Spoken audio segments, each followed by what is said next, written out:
সকলোকে নমস্কাৰ জনাইছোঁ মোৰ ইউটিউব চেনেল দীপাংকৰ শইকীয়া যিসকলে মোৰ ইউটিউব চেনেলটো প্ৰথমবাৰৰ কাৰণে ভিজিট কৰিছে তেওঁলোকে লাইক কমেণ্ট আৰু ছাবস্ক্ৰাইব কৰি দিব এইখিনিতে মই আপোনালোকক এক্সিছ বাৰ্ছৰ বিষয়ে কিছু কথা জনাব আহিছোঁ এক্সিছ বাৰ্ছ হয় কি এক্সিছ বাৰ্ছ হৈছে এটা স্পৰ্শ চিকিৎসা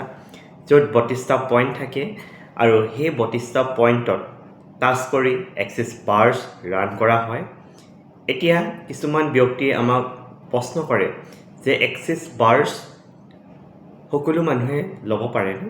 বা এক্সিছ বাৰ্ছ কি সমস্যা হ'লে ল'ব পাৰে এইখিনিতে মই আপোনালোকক সেই প্ৰশ্নটোৰ উত্তৰ দিব বিচাৰোঁ এক্সিছ বাৰ্ছ ছেশ্যন সকলোৱে ল'ব পাৰে বা ক্লাছ সকলোৱে কৰিব পাৰে আৰু এক্সিছ বাৰ্ছ ছেশ্যন কোনো বয়সৰ সীমা নাই যদি আপোনাৰ বিভিন্ন ধৰণৰ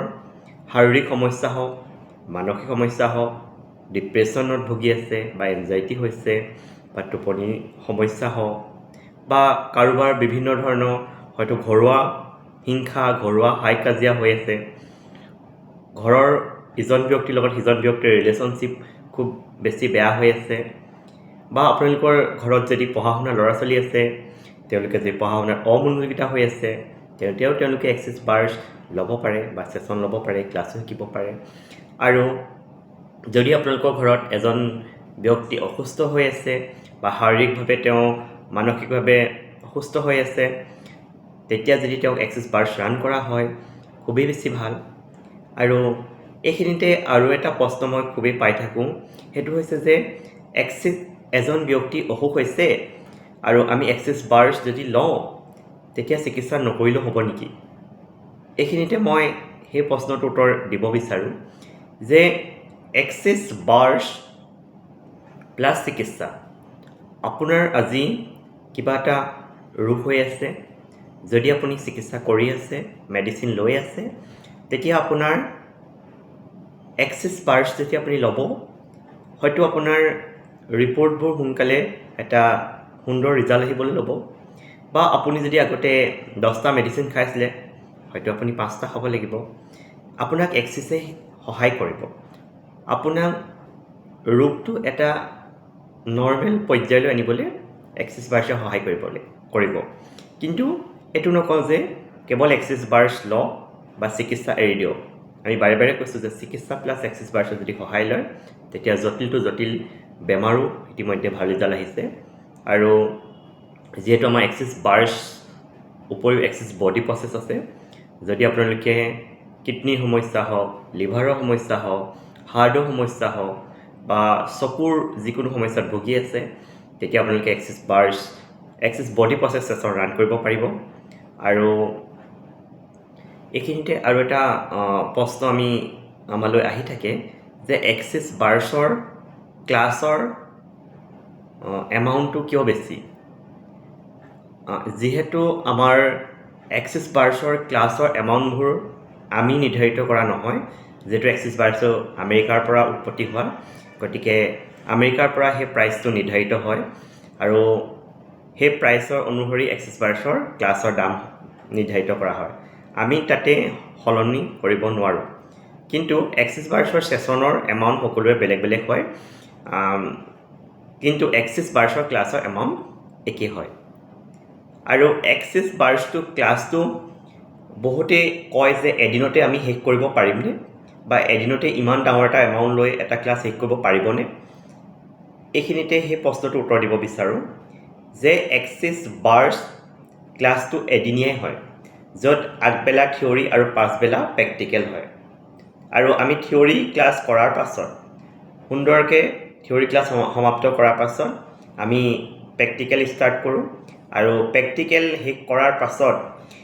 যিহেতু আমাৰ 32টা পইণ্ট থাকে আৰু ষ্টেটমেণ্টবোৰ প্ৰয়োগ কৰা হয় সেই 32টা পইণ্টত টাচ কৰি পইণ্টবোৰ শিকোৱা হয় আৰু এক্সিছ বাৰ এদিনীয়া ক্লাছটোৰ পাছত তেওঁ এখন ইণ্টাৰনেশ্যনেল চাৰ্টিফিকেট পাব এজন প্ৰেক্টিশ্যনাৰ হিচাপে তেওঁ গোটেই জীৱনটো এক্সিছ বাৰ্ছ ৰান কৰিব পাৰিব আৰু লগতে এক্সিছ বাৰ শিকি যোৱাৰ পাছত আমি ষ্টুডেণ্টসকলক জনাওঁ যে আপোনালোকে এক্সিছ বাৰ্ছ খুব প্ৰেক্টিছ কৰক খুব ৰান কৰক তেতিয়া আপোনাৰ সঠিক পইণ্টত আঙুলি টাচ পৰিব কিন্তু একাংশই আজিকালি এটা কাম কৰিছে যে মই জানিব পাৰিছোঁ যে আজি এক্সিছ বাৰ শিকি গ'ল, কালিৰ পৰা টকা ঘটিবলৈ আৰম্ভ কৰিলে। কিন্তু এক্সিছ বাৰ ক্লাছটো জইন হোৱাৰ পাছত নিজে প্ৰেক্টিছ কৰাটো বহুত বেছি জৰুৰী। আপোনালোকে এটা নিৰ্দিষ্ট সীমালৈকে বা নিৰ্দিষ্ট মানুহক প্ৰেক্টিছ কৰাৰ পাছত আপুনি এক্সিছ বাৰ্ছ প্ৰফেশ্যনেলি আগবাঢ়িব পাৰে। আৰু বিশেষকৈ নতুন এক্সিছ যিসকল প্ৰেক্টিশ্যনাৰ আছে তেওঁলোকক মই অনুৰোধ কৰিম যাতে তেওঁলোকে ভালকৈ প্ৰেক্টিছ কৰক আৰু লগতে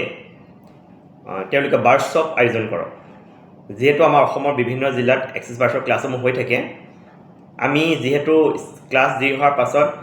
সেই অঞ্চলটোৰ যিহেতু প্ৰেক্টিশ্যনাৰ ওলাই যায় আৰু আপোনালোকে সেই প্ৰেক্টিশ্যনাৰসকল জইন হৈ ৱাৰ্কশ্বপ কৰক, গেট সলনা সলনি কৰক, তেতিয়া আপোনালোকৰ সমস্যাসমূহ দূৰ হ'ব বা আপোনালোকেও ভালকৈ শিকিব পাৰিব। আৰু বিশেষকৈ এক্সিছ বাৰ্ছ এজন প্ৰেক্টিশ্যনাৰ এখন ঘৰত থকাটো বহুত জৰুৰী হয়। যদি এখন ঘৰত এজন প্ৰেক্টিশ্যনাৰ থাকে তেওঁ সকলোকে বাৰ্ছ জইন কৰিব পাৰিব আৰু সকলো সমস্যাৰ কাৰণে এক্সিছ বাৰ্ছ ৰান কৰিব পাৰে। এইখিনিতে এক্সিছ বাৰ্ছৰ ছেশ্যন ল'লে মানি ব্লক খোল খায়। যদি আপোনাৰ যিটো আমাৰ এক্সিছ বাৰ্ছৰ এটা পইণ্ট আছে মানি কণ্ট্ৰল ক্ৰিয়েটিভিটি, এই পইণ্টটো যদি এক্সিছ বাৰ্ছ ৰান কৰা হয় তেতিয়া আপোনাৰ মানিৰ লগত জড়িত যিবোৰ সমস্যা, টকা পইচাৰ লগত জড়িত যিখিনি সমস্যা দূৰ হ'ব। হয়তো আপোনাৰ পইচা অহা ৰাস্তাটো সুচল হ'ব। আমি কৰ্ম কৰিব লাগিব। কেতিয়াবা কি হয়, যেতিয়া কিছুমান মানুহে কৰ্ম কৰি থাকে, কৰ্ম কৰি থকা অৱস্থাটো তেওঁলোকে কাম কৰা যিটো নিৰ্ধাৰিত মূল্য সেইটো নাপায়, হয়তো তেওঁ ক'ৰবাত মানি ব্লক হৈ আছে। আৰু যদি এক্সিছ বাৰ্ছ ৰান কৰি সেই পইণ্টটো ৰান কৰা হয় তেতিয়া তেওঁ ইনকমৰ ৰাস্তা ওলাই যায়। আৰু আপোনালোকে যদি বিচাৰে আপোনালোকৰ জীৱনটো পৰিৱৰ্তন কৰিব, নিশ্চয় আপোনালোকে এক্সিছ বাৰ্ছৰ সহায় ল'ব পাৰে আৰু এক্সিছ বাৰ্ছৰ যোগেদিও আপোনালোকৰ পৰিয়ালটো সুন্দৰ হওক তাকে কামনা কৰিছোঁ। ধন্যবাদ।